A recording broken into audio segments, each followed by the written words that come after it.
Hey guys, how's it going? Srey here, and I am back today with another video. This time it's going to be a recap of the Heroes of the Storm patch notes for May 31st, 2017.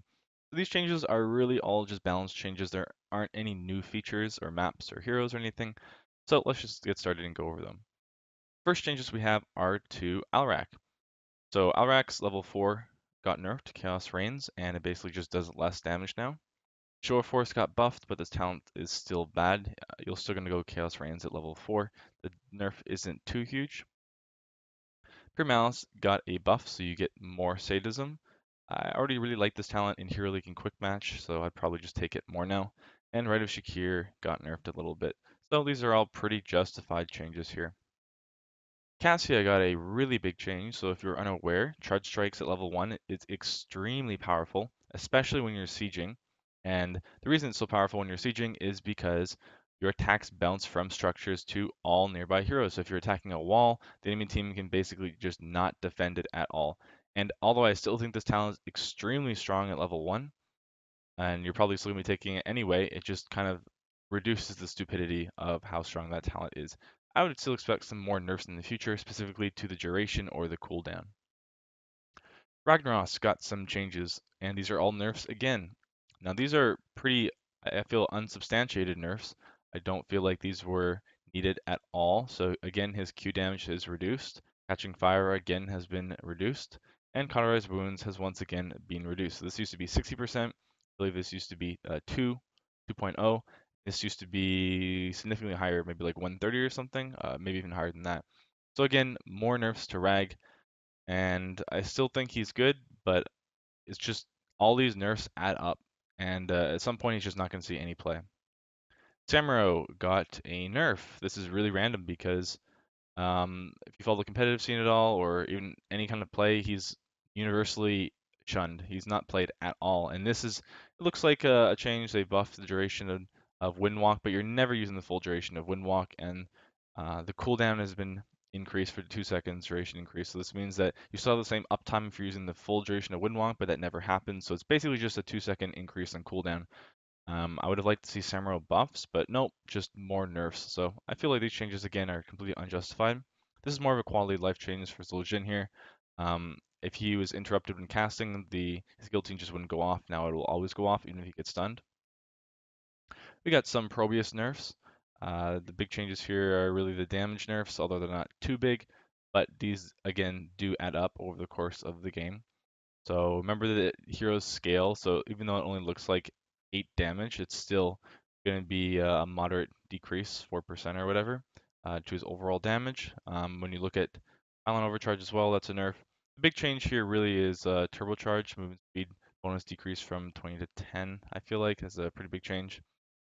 And this talent got buffed, but it doesn't really matter. This talent actually got buffed, which it does matter. Damage bonus increased from 25 to 35%, and shield battery has been nerfed. So overall, because of this talent buff here at level 13, it's actually a really, really big increase.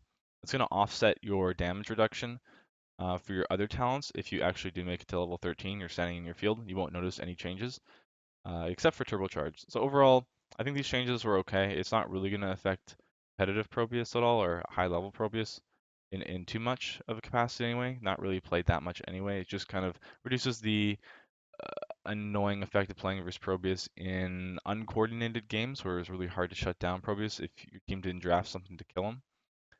So that kind of just addresses those changes. I think these changes are fairly warranted.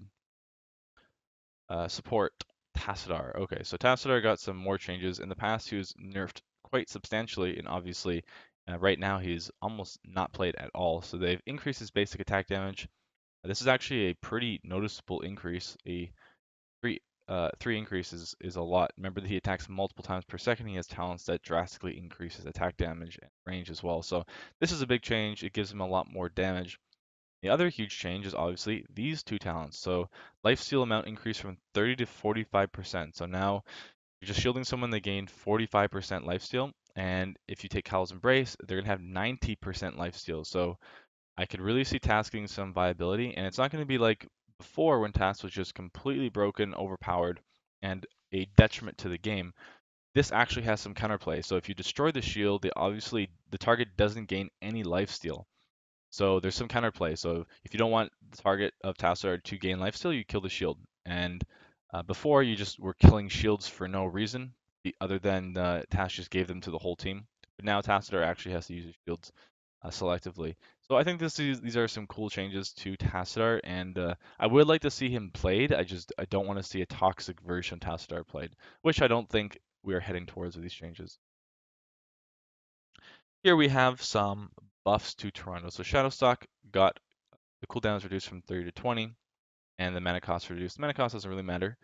The level 1 talent here also increases the width of Sentinel by 25%, which is good. And more buffs here, and the splash radius has been increased. So basically, Tyrande just got some overall buffs. People were really hyped before these changes, or the recent reworked to Tyrande, that she'd be broken or overpowered, and she's not. She's actually underpowered right now, and she doesn't really seem that good. So these changes kind of help her get into a spot where she's better. I still think she's better than she was prior to the rework, but she's still not a hero that's going to be taken every game or any kind of dominant hero like that. Okay, so we got some more big changes here. So Anub'arak has gotten nerfed again, and I expected the change to Anub'arak to be Cocoon nerfs. So Cocoon right now, as is 100% taken, and there's really no counterplay aside from burning the wrap really quickly. And I would have liked to see it become a skill shot or something that wasn't targeted because it's just really, really annoying to deal with. And I feel like if Blizzard were to make that kind of change where there's a higher skill cap on the ability, they could have maybe increased the range or something on it to compensate, or they wouldn't have to nerf a Anub'arak in other ways. Because I don't feel like these changes to Anub'arak are warranted. I feel like the only issue with the Anub'arak is Cocoon. So here we have Burrow Charge increased cooldown from 12 to 14. Beta Barbs here doesn't really matter. And in the Epicenter, another nerf to this talent, which decreases the cooldown reduction you gain from 1.5 to 1.25. So you have the increase in cooldown by 2 seconds, plus the cooldown reduction was nerfed. So you're going to see a moderate increase cooldown for Burrow Charge. I still think you go Epicenter at level 16 because just the area effect, 85% increase in hit marker for Epicenter. It's just really good by itself, and then also gives CDR.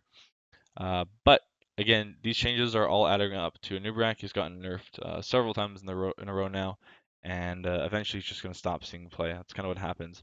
Usually people are a little bit behind, not just people, just players in general are a little bit behind on the patches, and most of the time these small changes don't really take effect until suddenly the hero is just stop being played completely. So I expect if he's nerfed again, he just won't see play.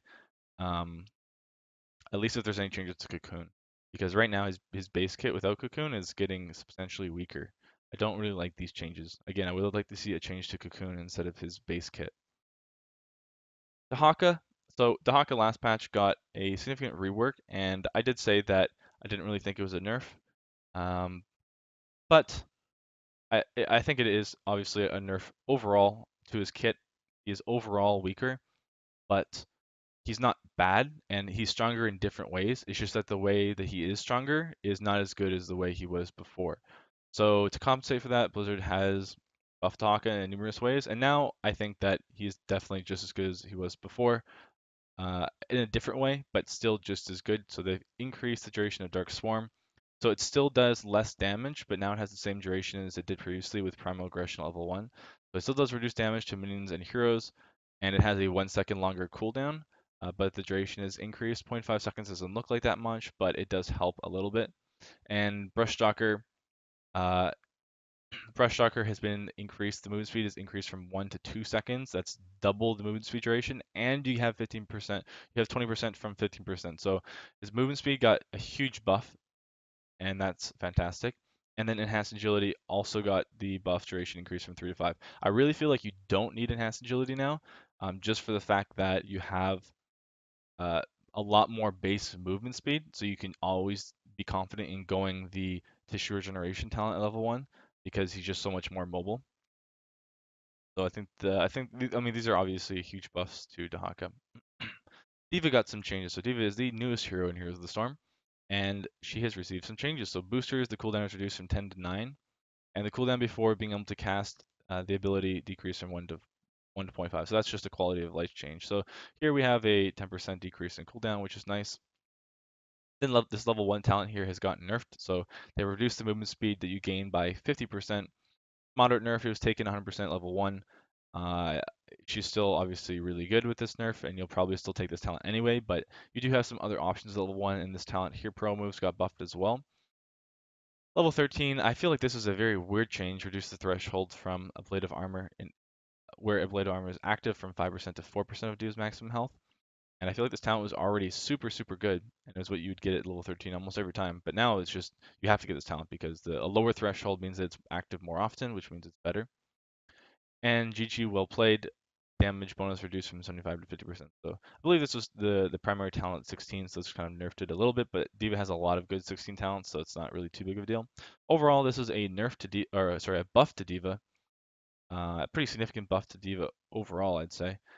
Not pretty significant. I'd say it's a moderate buff to D.Va. I would like to see D.Va have a higher base movement speed. I really hate the fact that she moves at 85% instead of 100% of movement speed. I don't know if that's a realistic request to have done, but I really hate the fact that she does move slower. It feels very clunky, especially since her cooldown, her only mobility is boosters and it's a 9-second cooldown. In fights, she feels okay, but just getting around the map feels really, really clunky. And then last change here, we have the E.T.C. So E.T.C's basic attack speed is increased from 1 to 1.25 attacks per second, and aggressive shredding cooldown reduction per basic auto attack reduced from 1 to 0.75. So in the previous patch, E.T.C's base or passive, sorry, was changed from granting his whole team 25% attack speed when they were close to giving him armor. But the armor change wasn't really that great because they nerfed his health. So basically, they just removed his passive, which gave his whole team, including himself, 25% attack speed. And here they've changed that, so they've ingrained the attack speed into his kit. So now he has 25% faster attack speed. He doesn't give it to allies.